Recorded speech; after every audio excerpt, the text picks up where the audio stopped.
Washington இடையேயான இரண்டாவது சுற்று மறைமுக பேச்சுவார்த்தைகளுக்கு ட்ரம்ப் இடம்பெறும் என்று ஈரானின் துணை வெளியுறவு அமைச்சர் தெரிவிப்பு. Qatar Amir Tamim bin Hamad Al Thani ரஷ்ய தலைநகர் மாஸ்கோவிற்கு அதிகாரப்பூர்வ விஜயம். வாஷிங்டன் ஆத்திரமூட்டும் வகையில் மூலோபாய குண்டுவீச்சு விமானங்களை நிறுத்துவதற்கு வடகொரியா பதிலடி கொடுக்கும். சீன மக்கள் விடுதலை ராணுவத்தின் 6 கப்பல்களை கண்டுபிடித்ததாக தைவான் பாதுகாப்பு அமைச்சகம் தெரிவிப்பு. சூரிய மண்டலத்திற்கு அப்பால் உயிர்கள் இருப்பதற்கான ஆதாரம் கேம்பிரிட்ஜ் பல்கலை விஞ்ஞானிகள் கண்டுபிடிப்பு. இதற்கு முன்னர் நீங்கள் உங்களுடைய சேனலை தினமும் பார்வையிடும் பார்வையாளரா அல்லது புது பார்வையாளரா என்பதை கீழே இருக்கும் கமெண்ட்ஸ் பக்கத்தில் மறக்காம பதிவிடுங்க. அத்துடன் முதன்முறையாக எங்களுடைய சேனலை பார்வையிடுகிறீர்கள் என்றால் சப்ஸ்கிரைப் பண்ணி உங்கள் ஆதரவை வழங்குங்க. வாங்க காணொளிக்குள் போகலாம். தெஹ்ரான் மற்றும் வாஷிங்டன் இடையேயான இரண்டாவது சுற்று மறைமுக பேச்சுவார்த்தைகளுக்கு ட்ரம்ப் இடம்பெறும் என்று ஈரானின் துணை வெளியுறவு அமைச்சர் காசிம் கரிபாபாடி தெரிவித்துள்ளார். நாங்கள் பேசிக் கொண்டிருக்கும் போது இந்த தருணம் வரை பேச்சுவார்த்தைகளின் இடமாற்றத்தை மாற்றுவதற்கான மறுபக்கத்திலிருந்து எங்களுக்கு எந்த புதிய கோரிக்கையும் வரவில்லை. மேலும் இரண்டாவது சுற்றுக்கான இடமாக ட்ரம்ப் இருக்கும் என்று நேற்றைய தினம் நேரடி தொலைக்காட்சி பேட்டியில் கரிபாபாடி கூறினார். பேச்சுவார்த்தைகள் நடைபெறும் இடம் ஈரானிய தரப்பிற்கு ஒரு முக்கியமான பிரச்சனை அல்ல, முக்கிய உள்ளடக்கம் மற்றும் வேலையில் நாம் கவனம் செலுத்த வேண்டும் என்று அவர் கூறினார். பேச்சுவார்த்தைகள் நடைபெறும் இடம் எதுவாக இருந்தாலும் ஓமான் அவற்றை தொடர்ந்து எளிதாக்கி மத்தியஸ்தம் செய்யும் என்று அந்த அதிகாரி மேலும் கூறினார். தெஹ்ரானின் அணுசக்தி திட்டம் தொடர்பாக சனிக்கிழமை ஓமானின் தலைநகர் மஸ்கட்டில் அமெரிக்க சிறப்பு ஜனாதிபதி தூதர் ஸ்டீவ் விட்காப்பை ஈரானிய வெளியுறவு அமைச்சர் சையத் அப்பாஸ் அரக்சி சந்தித்தார். இருதரப்பினரும் இந்த சந்திப்பை ஆக்கப்பூர்வமானது என்று வர்ணித்தனர். மார்ச் மாத தொடக்கத்தில் அமெரிக்க ஜனாதிபதி டொனால்ட் ட்ரம்ப் ஈரானின் அணுசக்தி திட்டம் குறித்து பேச்சுவார்த்தைகளை முன்மொழிந்து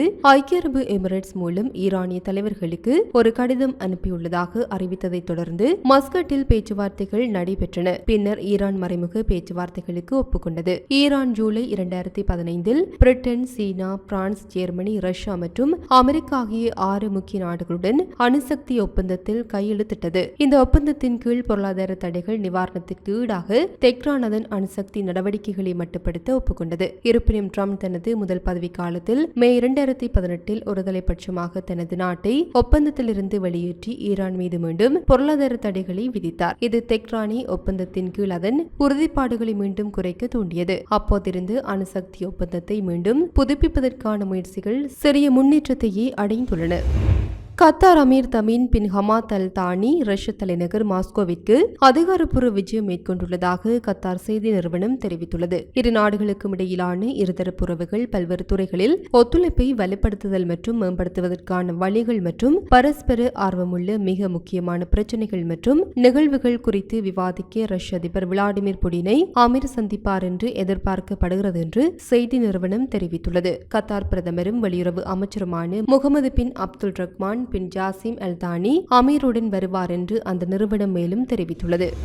கொரிய தீபகற்பகத்தில் வாஷிங்டன் ஆத்திரமூட்டும் வகையில் மூலோபாய குண்டுவீச்சு விமானங்களை நிறுத்துவதற்கு வடகொரியா பதிலடி கொடுக்கும் என்று வடகொரிய பாதுகாப்பு அமைச்சகத்தை மேற்கோள் காட்டி அரசு நடத்தும் கொரிய மத்திய செய்தி நிறுவனம் செய்தி வெளியிட்டுள்ளது. தென்கொரிய பாதுகாப்பு அமைச்சகத்தை மேற்கோள் காட்டி வாஷிங்டனும் சியோலும் கொரிய தீபகற்பகத்தில் ஒரு கூட்டு விமான பயிற்சியை நடத்தியதாகவும் அதில் அமெரிக்க B-1B மூலோபாய குண்டுவீச்சு விமானமும் இரு நாடுகளின் F-35A மற்றும் F-16 போர் விமானங்களும் பங்கேற்றதாகவும் ஜோன்காப் செய்தி நிறுவனம் செய்தி வெளியிட்டுள்ளது. அமெரிக்காவின் பொறுப்பற்ற முறையில் ராணுவ ஆர்ப்பாட்டம் என்பது அதன் நிலப்பகுதிக்கு மட்டுமே பாதுகாப்பு அச்சுறுத்தலை அதிகரிக்கும் ஒரு பயனற்ற செயல் என்ற தலைப்பில் பாதுகாப்பு அமைச்சகத்தின் செய்தி தொடர்பாளர் வெளியிட்ட அறிக்கையில் சமீபத்திய பயிற்சியில் அமெரிக்க B-1B மூலோபாய குண்டுவீச்சு விமானம் பங்கேற்பதை விமர்சித்து உள்ளது. இது பியோங்யாங்கின் பாதுகாப்பிற்கு அப்பட்டமான அச்சுறுத்தல் என்றும் பிராந்தியத்தில் ராணுவ பதற்றத்தை மிகவும் ஆபத்தான நிலைக்கு உயர்த்தும் ஒரு கடுமையான ஆத்திரமூட்டல் என்றும் கூறினார். DPRK வடகொரியா மிகப்பெரிய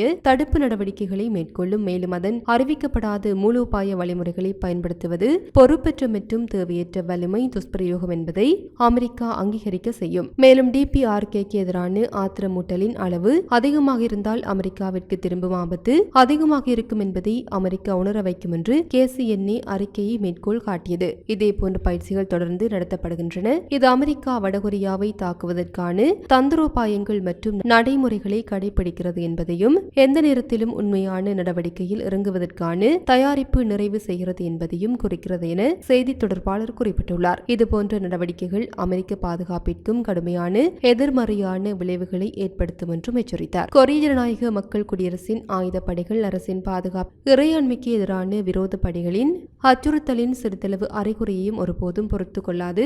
மேலும் பிராந்தியத்தின் பாதுகாப்பு சூழலில் உள்ள தீய உறுதியற்ற தன்மையை நிரந்தரமாக சரி செய்ய அமெரிக்காவின் ஆக்கிரமிப்பு முயற்சியை சக்தி வாய்ந்த சக்தியால் தடுக்கும் என்று அந்த அறிக்கையில் கூறப்பட்டுள்ளது. பிப்ரவரி 20 அன்று தென்கொரியா மற்றும் அமெரிக்கா இடையேயான மற்றும் ஒரு கூட்டு இராணுவ பயிற்சியின் போது கொரிய தீபகற்பத்தின் வான்வெளியில் B-1B குண்டுவீச்சு விமானங்கள் காணப்பட்டன. இதற்கு பதிலளிக்கும் விதமாக வடகொரிய பாதுகாப்பு அமைச்சகம் ஒரு அறிக்கையை வெளியிட்டது. அமெரிக்காவின் மூலோபாய அச்சுறுத்தலை மூலோபாய வழிமுறைகளால் எதிர்கொள்ளும் என்று கூறியமையும் குறிப்பிடத்தக்கது.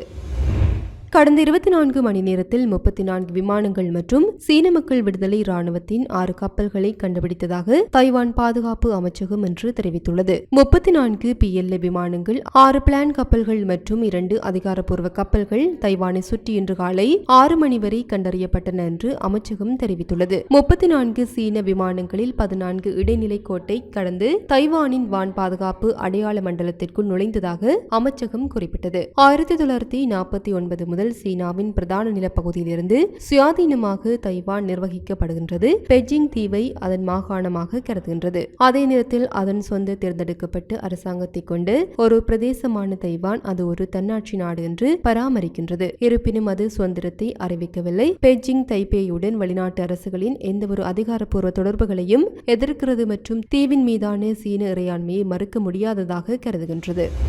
ஆக்கிரமிக்கப்பட்டு மேற்கு கரையின் ரமல்லாவில் அமைந்துள்ள பிசா நாராட்சி மற்றும் மேம்பாட்டு மையத்தின் இயக்குநர் உபை அல் அபூதி இஸ்ரேலிய சிறைச்சாலை அமைப்பு பாலஸ்தீன மக்களை அடிமைப்படுத்துவதை நோக்கமாக கொண்டுள்ளது என்று கூறுகிறார். 5 பாலஸ்தீனியர்களில் ஒருவர் கைது செய்யப்பட்டுள்ளார் என்று புள்ளி விவரங்கள் உங்களிடம் இருக்கும் போது நமது மக்கள் தொகையில் 50% பேர் 18 வயதுக்குட்பட்ட குழந்தைகள் என்பதை நீங்கள் புரிந்து கொள்கின்றீர்கள். அதாவது தோராயமாக 2 பெரியவர்களில் ஒருவர் இஸ்ரேலிய அதிகாரிகளால் கைது செய்யப்பட்டு அடிமைப்படுத்தப்பட்டு குற்றவாளியாக்கப்பட்டுள்ளார் என்று அல் அபூதி அல் ஜசீராவிடம் கூறினார். பாலஸ்தீன மீள்தன்மையை உடைப்பதை குறிக்கோள் என்று 2019 கைது செய்யப்பட்டு அல் அபூதி கூறினார். இஸ்ரேலிய சிறைகளில் மட்டுமே நீங்கள் மருத்துவர்கள், பேராசிரியர்கள், கல்வியாளர்கள், இயற்பியலாளர்கள் ஆகியோரை காண்பீர்கள். பாலஸ்தீனிய சிவில் சமூகத்தின் கிரீம் டி லாகியரையும் குறிவைக்கப்பட்டு சிறையில் அடைக்கப்படுகிறது. ஏனெனில் இஸ்ரேல் எந்த வகையான பாலஸ்தீனிய நிறுவனத்தையும், எந்த வகையான பாலஸ்தீனிய கூட்டு நிறுவனத்தையும், எந்த வகையான பாலஸ்தீனிய தலைமையையும் விரும்பவில்லை என்று அவர் குறிப்பிட்டார். கொங்கோ குடியரசின் வடமேற்கு பகுதியில் பயணிகள் படகொன்று விபத்துக்குள்ளானதில் சுமார் 50 பேர் உயிரிழந்துள்ளனர். படகில் தீப்பரவல் ஏற்பட்டதை தொடர்ந்தே படகு கவிழ்ந்து விபத்துக்கு உள்ளாகியுள்ளதாக சர்வதேச ஊடகங்கள் தெரிவிக்கின்றன. விபத்தில் நூற்றுக்கணக்கானோர் காணாமல் போயுள்ளதாக அந்த நாட்டு அதிகாரிகள் தெரிவித்தனர். தீக்காயங்களுக்கு உள்ளாகிய நிலையில் சுமார் 100 பேர் மீட்கப்பட்டுள்ளதாகவும் காணாமல் போன ஏனைய நபர்களை மீட்பதற்கான பணிகள் முன்னெடுக்கப்பட்டு வருவதாகவும் அதிகாரிகள் தெரிவித்தனர். கொங்கோ குடியரசின் பொலம்பா பிராந்தியத்தை நோக்கி 400 பேருடன் பயணித்த படகே இவ்வாறு விபத்துக்கு உள்ளாகியுள்ளது. படகு தீப்பிடித்த விபத்துக்கு பெண்ணொருவர் சமையல் செய்ததே காரணம் என கூறப்படுகின்றது. சூரிய மண்டலத்திற்கு அப்பால் உயிர்கள் இருப்பதற்கான உறுதியான ஆதாரங்களை கேம்பிரிட்ஜ் பல்கலைக்கழக விஞ்ஞானிகள் கண்டுபிடித்துள்ளனர். ஜேம்ஸ் வெப் தொலைநோக்கி உதவியுடன் சூரிய மண்டலத்திற்கு அப்பால் உயிர்கள் இருப்பதற்கான ஆதாரம் கண்டுபிடிக்கப்பட்டுள்ளது. K12 தொடக்கம் 18b என பெயரிடப்பட்டுள்ள கிரகத்தில் பூமியில் வாழும் நுண்ணுயிர்களால் உருவாக்கப்படும் 2 வாயுக்கள் இருப்பது கண்டுபிடிக்கப்பட்டுள்ளது. K12 தொடக்கம் 18b கிரகம் நமது பூமியை விட 2.5 மடங்கு பெரியது மற்றும் பூமியிலிருந்து 124 ஒளியாண்டுகள் தொலைவில் இக்கிரகம் உள்ளது. இது போன்ற பல செய்திகளை தெரிந்து கொள்ள நம்முடைய சமூக மீடியா யூடியூப் சேனலை சப்ஸ்கிரைப் செய்து அருகிலுள்ள பெல் பட்டனை கிளிக் செய்யுங்கள். மேலும் செய்திகளை உடனுக்குடன் தெரிந்து கொள்ள சமூகமீடியா.com என்ற இணையதளத்தின் வாயிலாக எங்களுடன் இணைந்திருங்கள்.